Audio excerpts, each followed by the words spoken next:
স্বাগত ডিবিসি সংবাদে আপনাদের সাথে আছি আমি রিফাত ইসনোভা।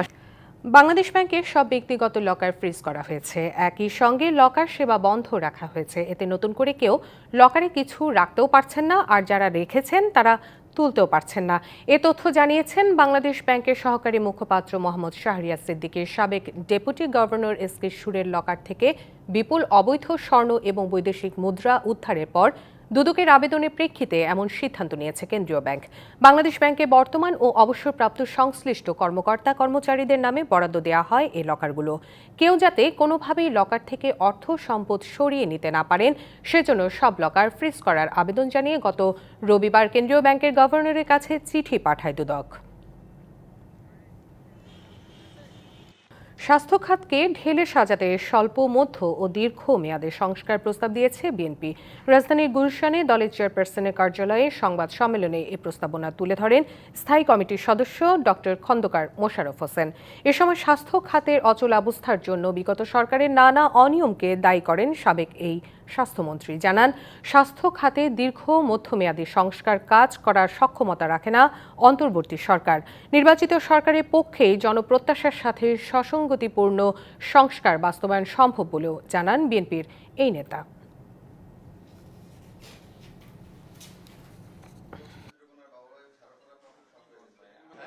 দেশীয় সেবার প্রতি জনগণের বিমুখ করার ষড়যন্ত্রের বিষয়টি স্বাস্থ্য বিষয়ক সংস্কারের অগ্রাধিকার বিবেচনা রাখা প্রয়োজন। বর্তমান অবস্থা মাত্র 6 মাস। স্বাস্থ্য খাতটা এরকম অবস্থা যে এটাকে একটা পরিবর্তন করতে হইলে সেই রকমের একটা পরিকল্পনা গ্রহণ করতে হবে এবং দীর্ঘমেয়াদী মধ্যমেয়াদী পরিকল্পনা নিয়ে কিন্তু আমাদের চিকিৎসা ব্যবস্থা আঞ্চলিক ও আন্তর্জাতিক পর্যায়ে কাঙ্ক্ষিত প্রতিযোগিতায় সক্ষমতা অর্জন করেনি।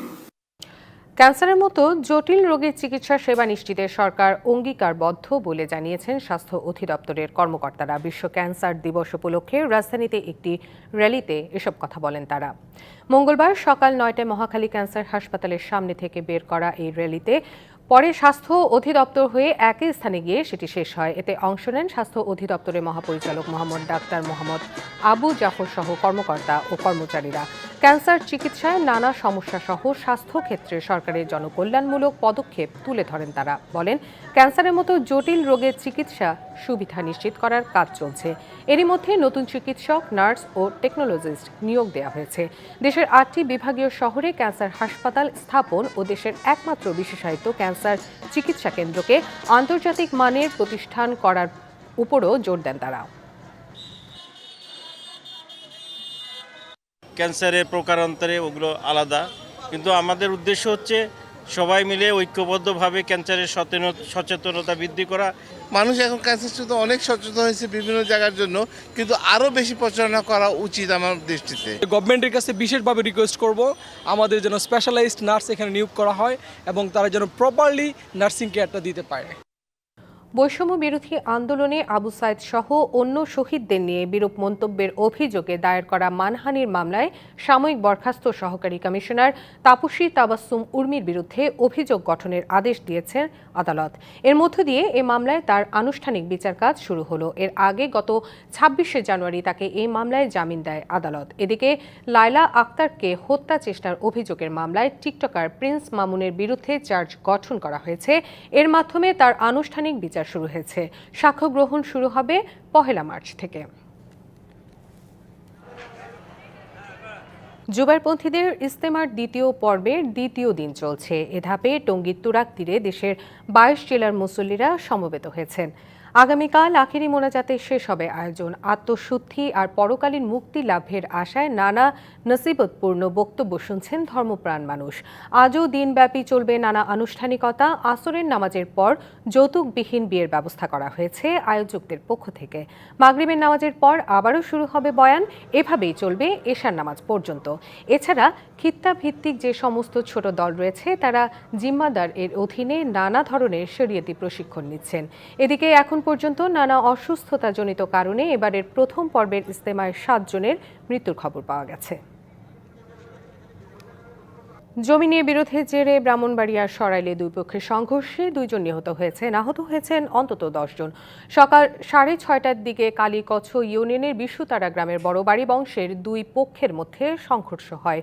নিহত 2 জন হলেন নাজাত আলী ও আমানত আলী। পুলিশ ও গ্রামবাসী জানায়, পারিবারিক সম্পত্তির ভাগ বাটোয়ারা নিয়ে আজাদ আলী ও তার সৎ ভাই সায়েদ আলীর মধ্যে 2014 সাল থেকে বিরোধ চলে আসছে। তারা কিছুদিন পরপর সংঘর্ষে জড়িয়ে পড়ছেন। মঙ্গলবার ভোর 6টার দিকে প্রতিপক্ষের লোকজন আজাদ আলীর বাড়িতে ঢুকে তাকে দা দিয়ে কুপিয়ে গুরুতর আহত করেন। সদর হাসপাতালে নিয়ে গেলে চিকিৎসক তাকে মৃত ঘোষণা করেন। এই ঘটনার পর উভয় পক্ষের লোকজন দা, বল্লম, ইটপাটকেল ও লাঠি সোটা নিয়ে সরাইল উরুলিয়া সড়কের ওপর সংঘর্ষে জড়িয়ে পড়েন। গুরুতর আহত হন আমানত আলী সহ অন্তত 10 জন। সদর হাসপাতালে আমানত আলী মারা যান। ঘটনার সঙ্গে জড়িত ব্যক্তিদের গ্রেপ্তারের চেষ্টা চলছে বলে জানিয়েছে পুলিশ।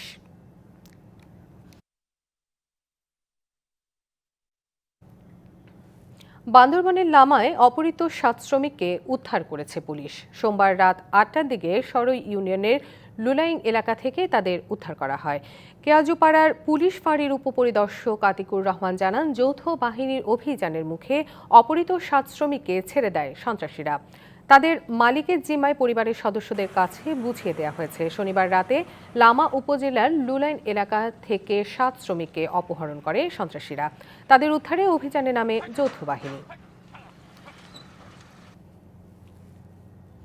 ইসরায়েলের প্রধানমন্ত্রী বেনিয়ামিন নেতানিয়াহু মার্কিন প্রেসিডেন্ট ডোনাল্ড ট্রাম্পের বৈঠক আজ। দ্বিতীয় মেয়াদে ক্ষমতা গ্রহণের পর বিদেশি কোনো নেতার সঙ্গে প্রথম বৈঠক করতে যাচ্ছেন ট্রাম্প।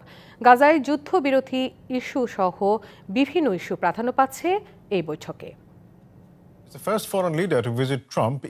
ডোনাল্ড ট্রাম্পের সঙ্গে বৈঠক করতে ইতোমধ্যেই ওয়াশিংটনে বেনিয়ামিন নেতানিয়াহু।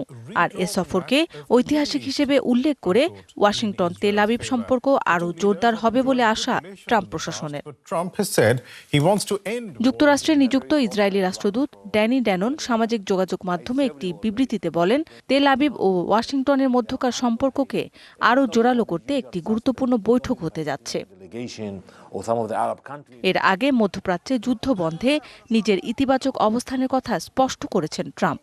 গাজায় চলমান যুদ্ধবিরতিতে যুক্তরাষ্ট্র বড় ভূমিকা রেখেছে বলেও দাবি করেন তিনি। এদিকে যুক্তরাষ্ট্র ইসরায়েলে জোরালো সমর্থন অব্যাহত রাখবে বলে দাবি নেতানিয়াহুর। দুই নেতার বৈঠকে গাজায় যুদ্ধবিরতি চুক্তি, হামাস, ইরান প্রসঙ্গ প্রাধান্য পাচ্ছে।